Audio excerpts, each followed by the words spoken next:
মান সামা ঈমানান ওয়া ইহতিসাবান গুফিরা লাহু মা তাকাদ্দামা মিন যামবি।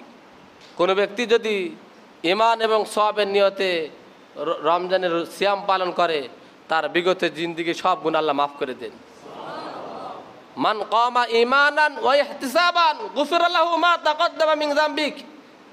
কেউ যদি রমজানের রাত্রে তারাবি নামাজ আদায় করে, কিয়ামুল লাইল আদায় করে ঈমান এবং সওয়াবের উদ্দেশ্যে, আল্লাহ তাআলা তার জীবনের গুনাহ মাফ করে দেন। তাহলে এই দুইটা আমল সুন্দরভাবে তেলাওয়াতের মাধ্যমে যেন করতে পারি। আল্লাহ তাআলা বলতেছেন, ইন্নাল্লাযীনা ইয়াতলুনা কিতাবাল্লাহ ইন্নাল্লাযীনা ইয়াতলুনা কিতাবাল্লাহ ওয়া আকামুস সালাতা ওয়া আনফাকু মিম্মা রাযাকনাহুম সিররাও ওয়া আলানিয়াতাই ইয়ারজুনা তিজারাতাল লান তাবুর। দুনিয়ার মধ্যে যারা ইয়াতলুনা কিতাবাল্লাহ, আমার কোরআনকে যারা তেলাওয়াত করে, আমার কোরআনকে যারা মেনে চলে, ওয়া আকামুস সালাহ, পাঁচ ওয়াক্ত নামাজ সঠিকভাবে আদায় করেন, ওয়া আনফাকু মিম্মা রাযাকনাহুম সিররা ওয়া আলানিয়া,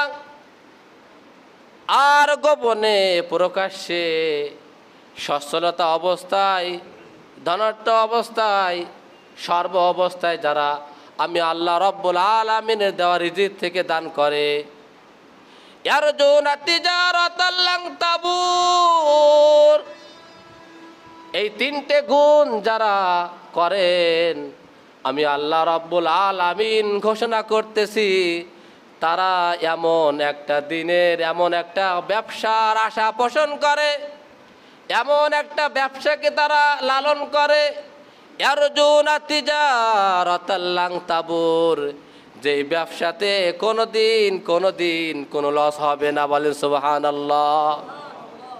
যারা তেলাওয়াত করবে, শুধু রমজানের আমল নয়, এটা সারা জীবনের আমল। যারা নিয়মিত তেলাওয়াত করবেন, পাঁচ ওয়াক্ত নামাজ জামাতের সাথে আদায় করবেন, আর সুখে দুঃখে, অভাব সচ্ছলতা অসচ্ছলতা অবস্থায়, উভয় অবস্থায় যারা দান করেন আমার দেওয়া রিজিক থেকে, তারা এমন একটা ব্যবসাকে তারা লালন করে, এমন একটা ব্যবসার আশা পোষণ করে যে ব্যবসায় কি নেই, যে ব্যবসায় কোনো লস নেই।